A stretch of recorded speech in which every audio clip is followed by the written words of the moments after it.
Here's a question for you. What are you going to do with that workplace retirement account when you punch that clock for the very last time?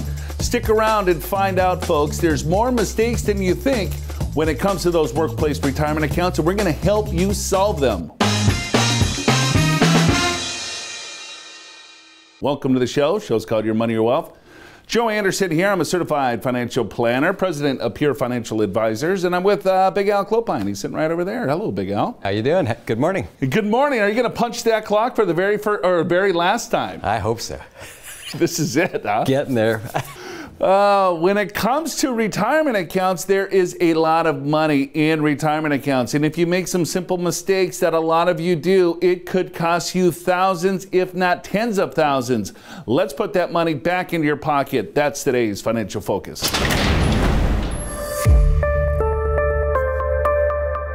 All right, look at this, almost $36 trillion. This is as of 2023.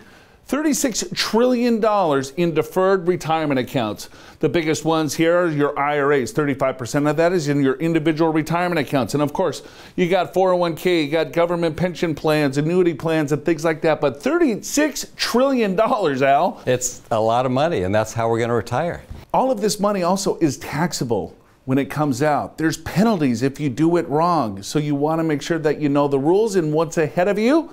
Let's bring in Big Al to figure it out.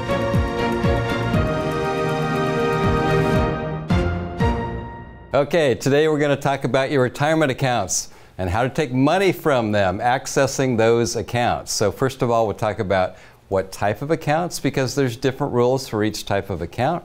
Secondly, we're going to talk about options. There's things you can do with this account, that account, and so forth. You need to know those.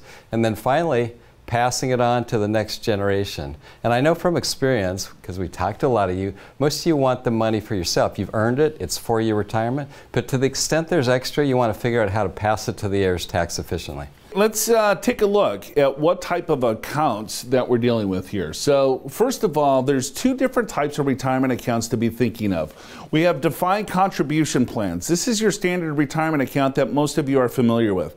401k, 457, IRAs. Defined contribution, the reason why it's called defined contribution is the contribution is defined.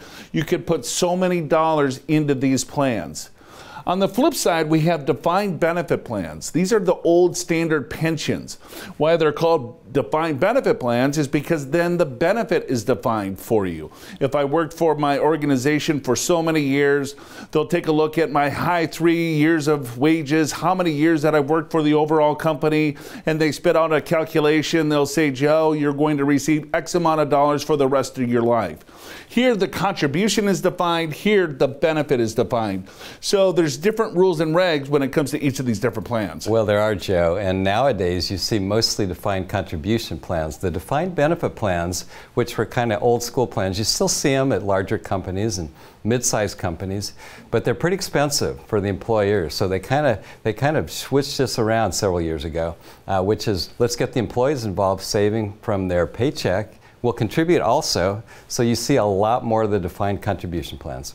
All right, but let's start with defined benefit plans. Well, first of all, it's your employer that manages the plan, not you, right? Money goes in your benefit and then promises a guaranteed income stream for life, or potentially a lump sum, depending upon what you choose. It's almost always taxable when you withdraw the money, right, at ordinary income rates. And if you withdraw it before 59.5, generally you'll pay a 10% penalty. Yeah, when those of you that have defined benefit plans, this is probably the largest decision that a lot of you will have to make.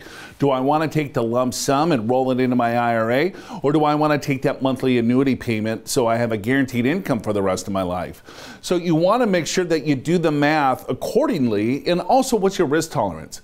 Sometimes some people feel a lot more comfortable with a larger floor of income. Some people want to take the risk and move that money into their IRA so they can control the overall investments and their distributions, and ultimately the tax on those dollars.